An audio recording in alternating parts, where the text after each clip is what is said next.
Well, welcome to another episode of the Flagship podcast. Today, I'm excited to welcome Adam Goldstein of True Alternative Fuel Systems here in Anderson, Indiana. He is one of our 6 pitch finalists. So welcome, Adam. Thanks for having me, Josh. Yeah, I'm excited to have you here. I don't know much about your story. Really what you do goes over my head. I was sharing with you earlier.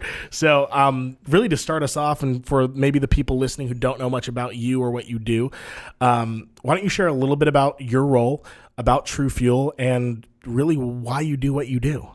Well, you're in good company because it usually takes me 3 or 4 hours to get anybody to understand exactly what we do. But given the fact that I've got to trim this down to 5 minutes for our pitch, yeah. I think a half an hour is going to be just fine. Okay. So, yeah, I was like, we don't got 4 hours for the podcast. Yeah, I've been working on this for years. So, I think we can probably basically what we do is we manufacture, it's two-pronged. Okay.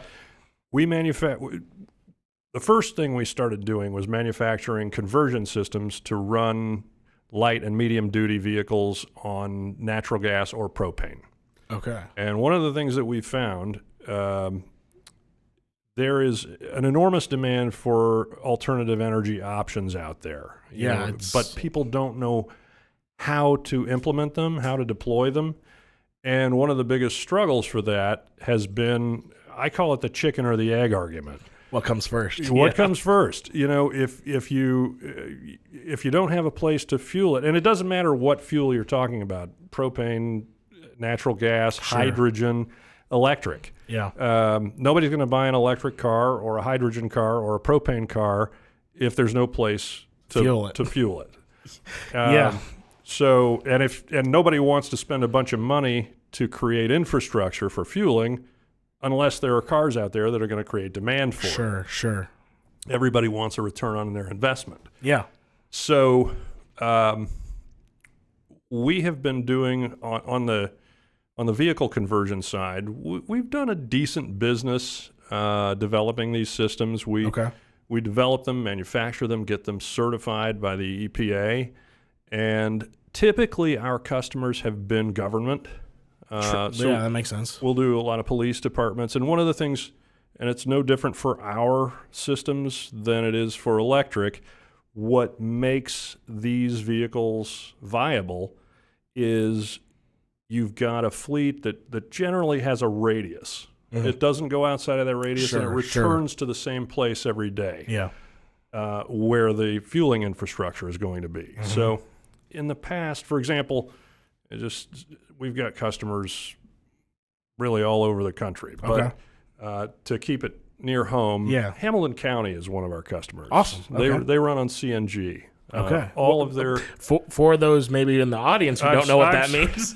What's there CNG? I go. Compressed natural gas. Okay, compressed natural gas. It's the same natural gas that comes out of your house, like a propane tank for your grill, that, or that's propane. Okay, that's different than natural gas. Okay, in that they're very similar. Propane's a liquid, but that is the barbecue stuff. Okay. And the people who have the big tank in their backyards, that's propane. Okay. People who live in the city and their water heater and furnace and stove, if they pay, you're calling the gas company, right? Okay. If you pay the utility bill to Duke Energy or whoever it is, Citizens Gas, whoever it is, that's natural gas. Okay. But they operate very similarly. Okay. So Hamilton County uses natural gas in their vehicles, and it's an enormous savings. When you say enormous, what you talking about? So I haven't asked them in a while, but last time I try to, every time I'm there, I ask them, how much are you guys paying now? Get some data, and one of the things they've done is they consolidated their gas bills, their gas purchases for every building they own in the county, along with their fueling station. Okay. And, leverage that for the pricing. Last time I asked them, they were paying 37 cents for a gasoline gallon equivalent of natural gas. And what I mean by that is natural gas isn't even a liquid, so you can't measure it by gallons. Yeah. But the amount of natural gas that has the exact same energy content as a gallon of gasoline costs them 37 cents. That's quite a bit of savings. It is. It is. So, okay, so I haven't shared this with you. So I'm originally from California. I moved out here some years ago, and yeah, they're all about the electric. You probably know that. You've probably seen what's going on. They have their, I think it's by 2035 or something like that. They aren't even letting gas-powered cars be sold anymore. It's all about electric.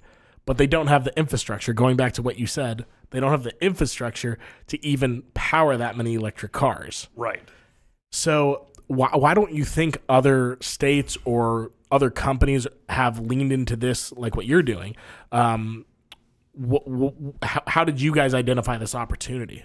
Well, so it goes back to the chicken or the egg argument. Okay. Yeah. So in order to create a CNG filling station, it's an enormous investment. Okay. So that 37 cents a gallon is terrific, but you got to invest a couple of million in a station in order to be able to do that. So that the upfront cost there is what's rough. So right there, generally you're limited to government clients. Okay. And you have to partner with someone. We don't build stations. Okay. You have to bring that turnkey solution with a partner to build the station, or they have to find their own station builder. And, you know, the whole thing is kind of a hub and spoke sort of a thing to make it happen, and it's not easy. Propane is a little bit easier. It has some of the same benefits that natural gas does in that it is a very low carbon emitting fuel. Okay. Both of them are the carbon emissions. It's between the two fuels. It's between 70 and 90%. Oh wow! I mean, it's an enormous savings. And then the actual pollutants, when we're talking about nitrogen oxides, that's the reason California doesn't want any diesels anymore is nitrogen oxides. And then you've got hydrocarbons, the carbon monoxide. Those actual pollutants. Carbon dioxide is not technically a pollutant. It's not toxic. The other stuff is toxic. Okay. When you go from diesel or gasoline to natural gas or propane, you are virtually eliminating almost 100% of the poisonous gases. Oh, wow. I mean, think about it. You can burn your stove inside your house. Sure, right? Sure, yeah. That's what comes out of the tailpipe. Yeah.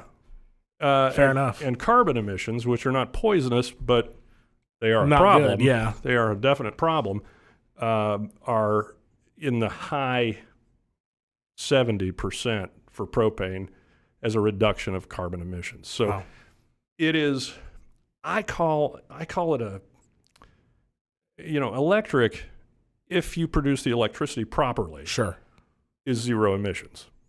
If you produce it properly. Right. If you, and I am not by any means anti-electric, okay? Sure, it's a great source. I actually drive a car that is an electric propane hybrid. Yeah, so only you can say that. I don't want to get too deep in the weeds here on that.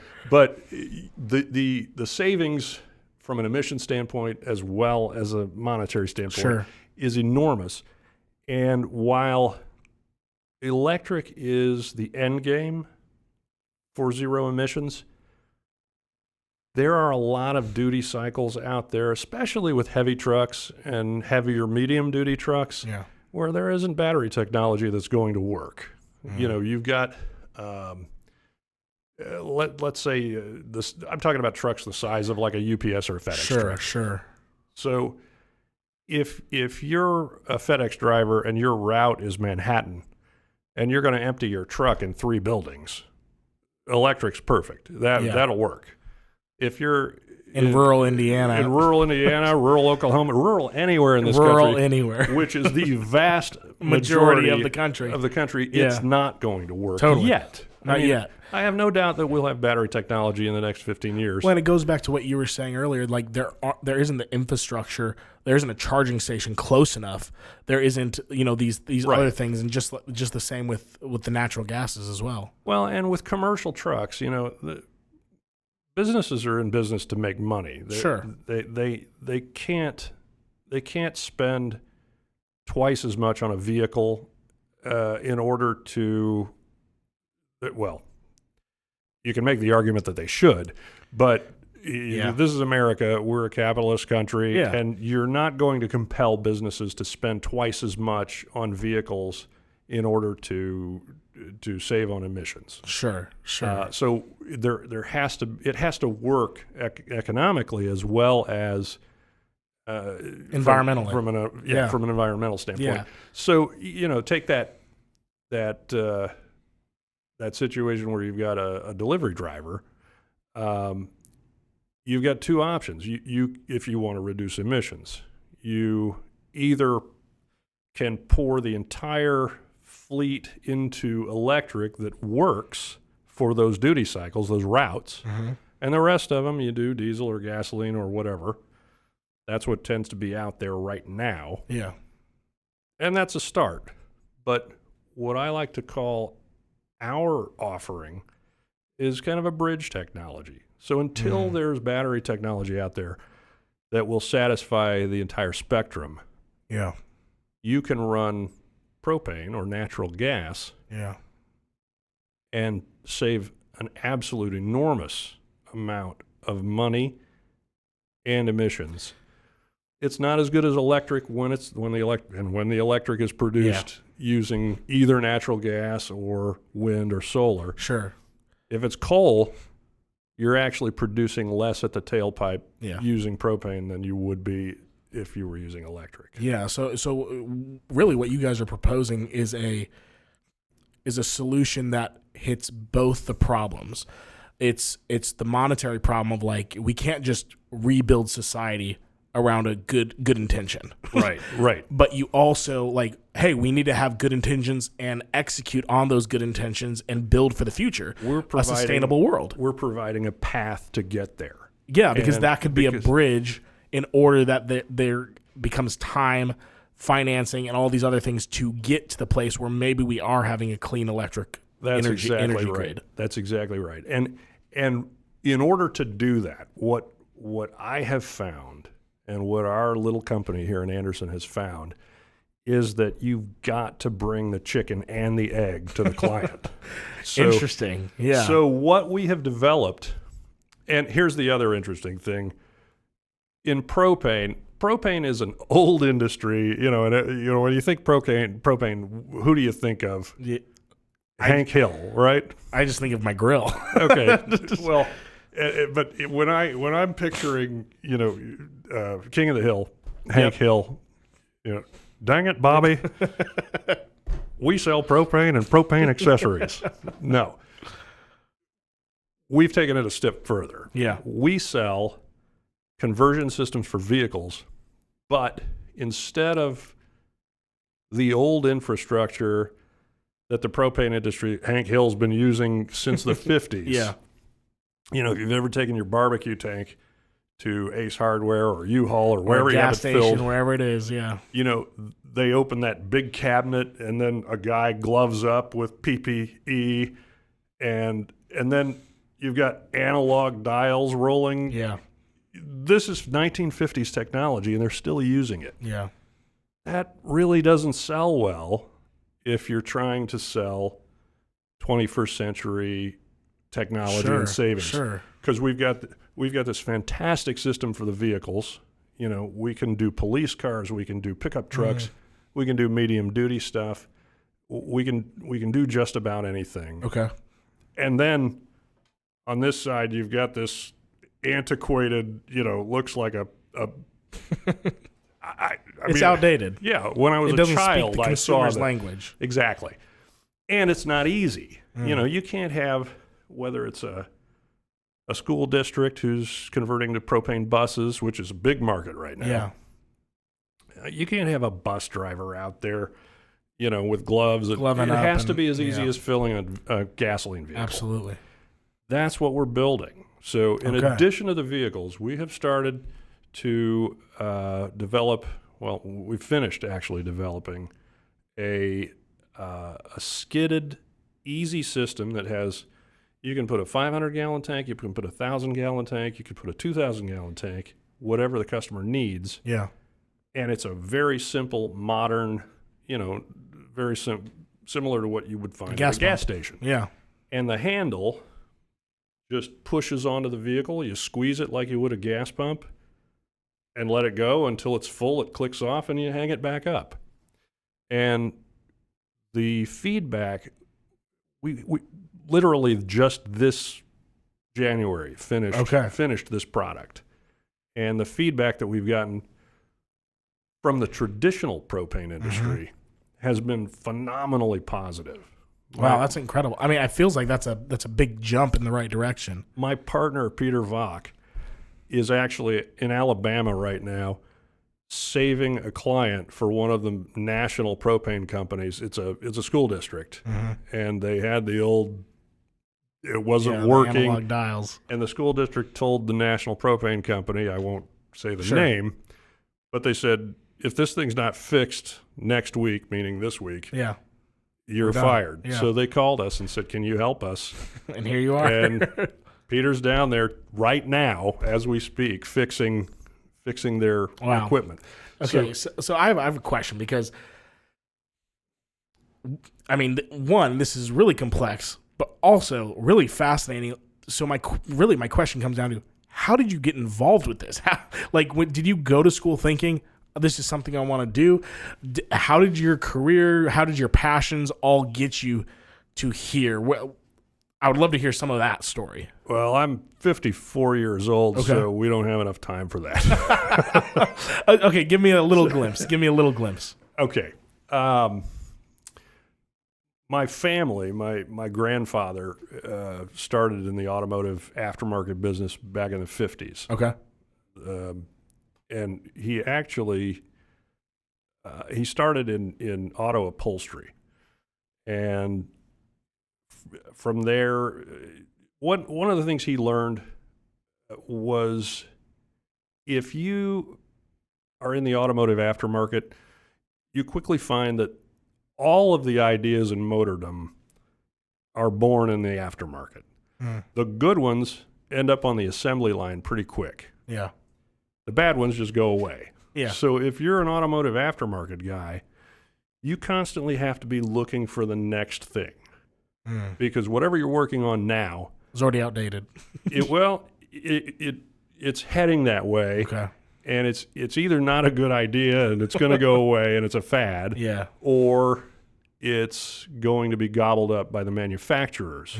And examples of that, after he was doing seat cover, back in the 50s, and people did this in their homes as well, but when you got a brand new car, you would get some of those clear plastic, transparent, horrible plastic seat cover protectors.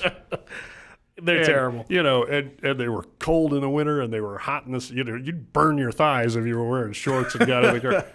I mean, I remember this as a kid in the 70s. You'd hop in and it would just, you'd have third-degree burns on the bottom of your thighs.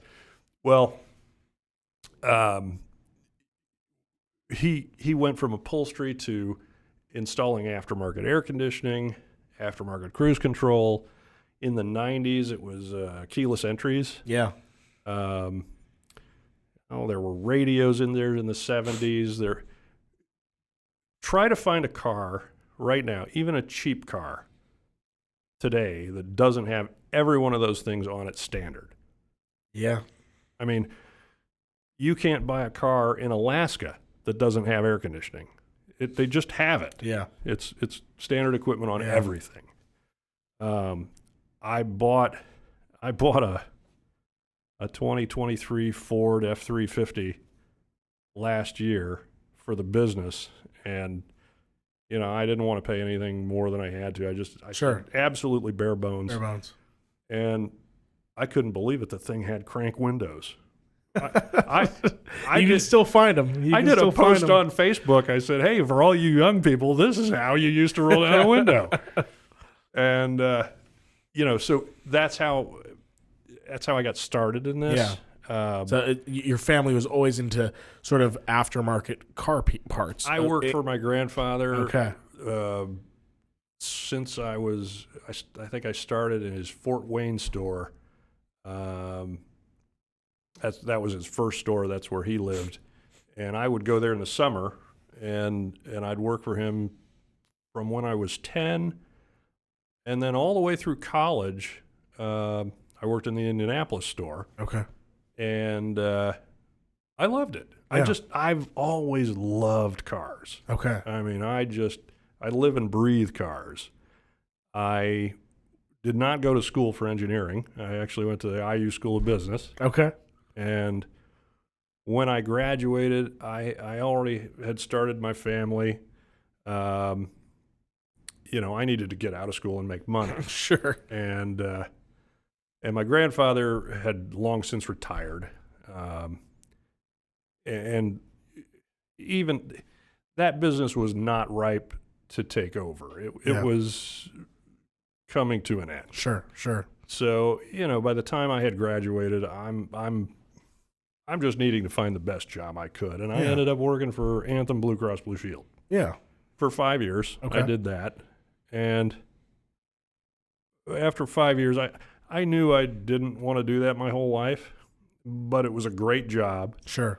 I made good money, but after 5 years, I realized if I don't do something different, I'm going to have golden handcuffs on, and I'm going to be doing this until I retire. Yeah. So after 5 years, I had a little bit of money in the bank, and I thought that what I had was a passion for business. I knew I had a passion for cars, but Yeah. I thought I had a passion for business. I needed to work for myself. And I knew about two things. I knew about health insurance, and I knew about cars. So that was the second option. And I am perfectly convinced that had I gone the route of the health insurance, which I thought was very unsexy, my boss actually turned out to be the president of Anthem. Oh, wow. I probably would have... You would have been on a good trajectory. Path of least resistance if the objective was to do well in life. But I didn't want to do that. I wanted to go out and try my hand at cars. So I started from scratch in Indianapolis. Okay. I built just a normal automotive repair facility. Okay. On the northeast side, near the Geist area. Yeah. And let's see, that was 97. And by 09, I was bored. I started tinkering around with alternative fuel. Okay. Just for kicks. Remembering this was, if you remember in 2008, there was a in the summer, gasoline spiked unbelievably. It was up over $4 a gallon. Yeah, I was in California. You don't even want to know what it was at. Oh, yeah. You know what I'm talking about. We were seeing $6, almost $7. And that was $2008. Yeah. So I was working on that at that time, just within my business. And I don't know. I just decided there was something in this. There was something to this. I ended up selling that business to one of my employees who is still thriving. Still doing it. Yeah. Okay. It's making a great living for him. Good. And as a result, I was able to put full time into this. Yeah. And I tinkered with everything. I tinkered with an aftermarket ethanol system. I tinkered with electric. Okay. And I finally settled on gaseous fuel. Okay. And gaseous fuel meaning compressed natural gas or propane. And from that point until now, I've made a living. Sure. We aren't languishing, but it wasn't growing. And what I identified the problem to be was that chicken or the egg thing. Yeah. And I don't know which one's the chicken and which one's the egg. But they both matter. I had one of them. Yeah. And they both matter. So that's when we decided to. Okay. I partnered with Peter to develop, and he's a propane guy. Okay. And we partnered to develop this dispensing system. And that's really fascinating because there's so many entrepreneurial types of individuals that I meet similar to you that I'll share myself. I don't have a business degree. Like my degrees, surprisingly, I have one in leadership and one in theology. And I run a business incubator for a living. You know what? I've taught entrepreneur classes at Taylor University. I've run businesses, but I don't have any formal training in that. And you talking about how you got a business degree, but now here you are as an engineer developing products and solutions for a whole industry. I'm a firm believer in the good head on your shoulders theory because think about who I have to hire. Where am I going to find a guy who has experience in what I do? Yeah, right. It's so I know exactly what you mean. In fact, I am the engineer for our company. Yeah, and that's just because I have a mechanical head. Totally. In fact, I've heard the expression. They call what I do an Elkhart engineer. Elkhart engineer. That's because up in Elkhart, it's the RV manufacturing capital of the world. Yeah. Nobody has an engineering degree. They just do it. They just do it. Yeah. It's interesting how I have no qualms with higher ed, like no qualms with the educational industry. Like has its place. There are certain professions you should go get a degree for what you're doing, but it's interesting how especially for again, when I say entrepreneurship, there's sort of like this formalized, you just have something in you that has a drive that wants to create, wants to start something. And doesn't matter the formal training, doesn't matter what you've done, you find a way. Absolutely. Let me tell you what we've actually done. Yeah. With our Please do. Company. We have about 5-10 minutes left, so take it away. So the culmination of what we have done in pairing these two complementary but disparate businesses, the supply side and chicken and the egg. The chicken and the egg.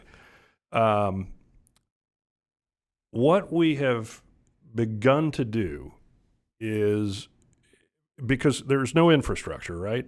It doesn't matter how many kits that I can produce to convert vehicles. If I don't have infrastructure, I don't have anything. So what we have started right here in Madison County is a business model, because we now have both the chicken and the egg. Yeah.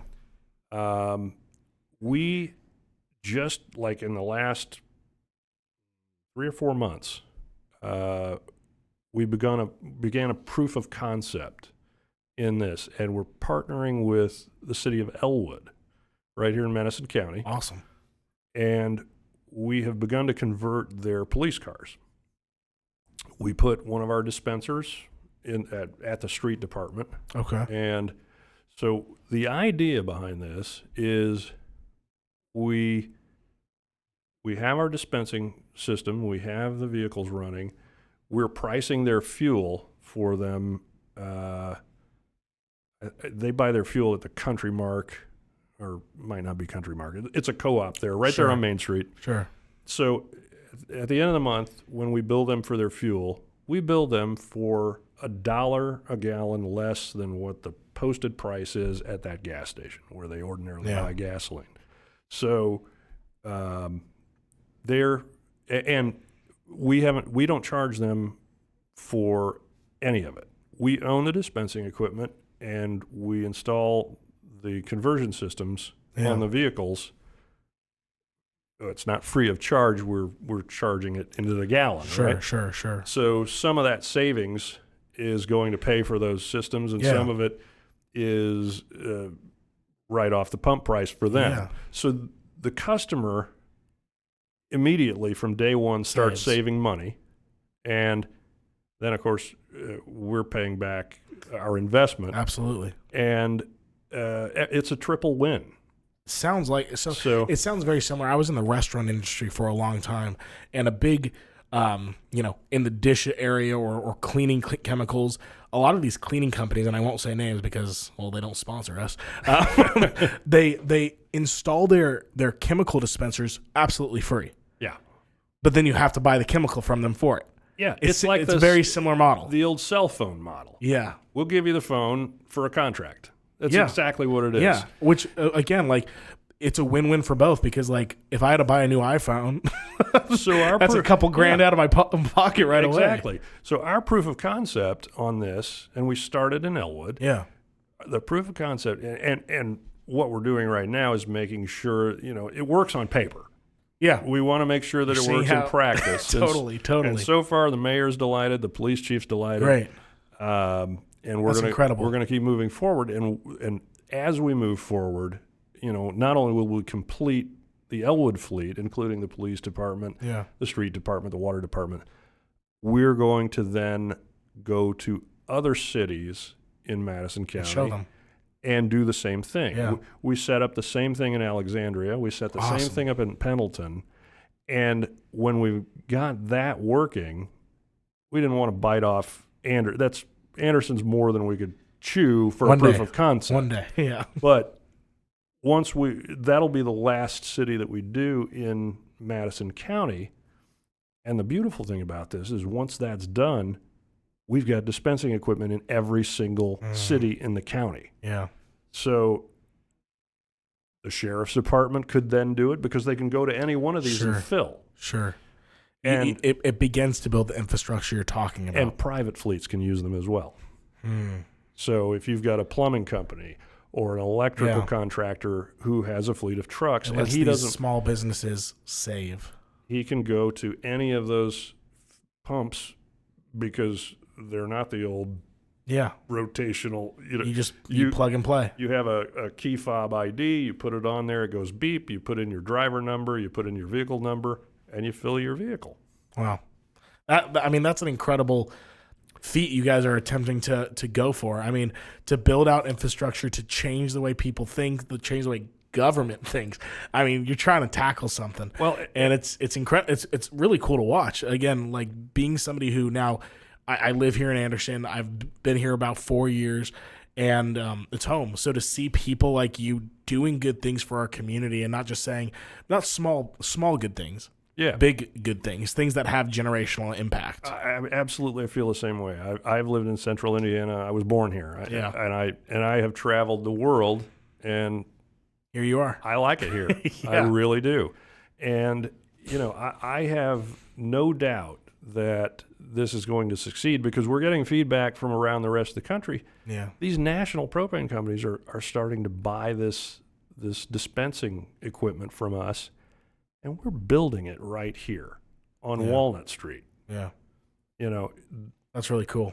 Hands from Central Indiana are putting this stuff together. It's not being made in overseas. It's being built right here, and I hope to hire a lot of people around here. Well, and that's the thing. Like what you're presenting, what you're proposing, has a very high upside. If it goes well, it goes well. Yeah. And again, there's opportunity for job creation, opportunity for environmental change, opportunity that can continue, like I said, generationally. Which again, I think a lot of us need to begin thinking generationally again, because a lot of us are too focused on ourselves, and we can see it. Well, and so it's cool to see that again, you're touching on the solutions of both monetary, but also that environmental change, but also something that hopefully can last and build a bridge to a better tomorrow. That's the most fun about what I do. I will often accompany our sales guy. I provide the technical background. Sure. And obviously we're selling to a lot, or pitching at least to a lot of government entities. Yeah. And it doesn't matter what side of the political spectrum they're on when we're pitching them, because it's a win-win. If you're talking to a Republican, you talk about how much money they're going to save. If you're talking to a Democrat, you talk about how clean the air is going to be as a result of adopting this alternative fuel, and you're going to save money. Sometimes you're actually wrong about what which pitch deck you bring in. Sure. Quick funny story. We were in the city of Carmel, talking to them, and they have been very active in that's what all the roundabouts are.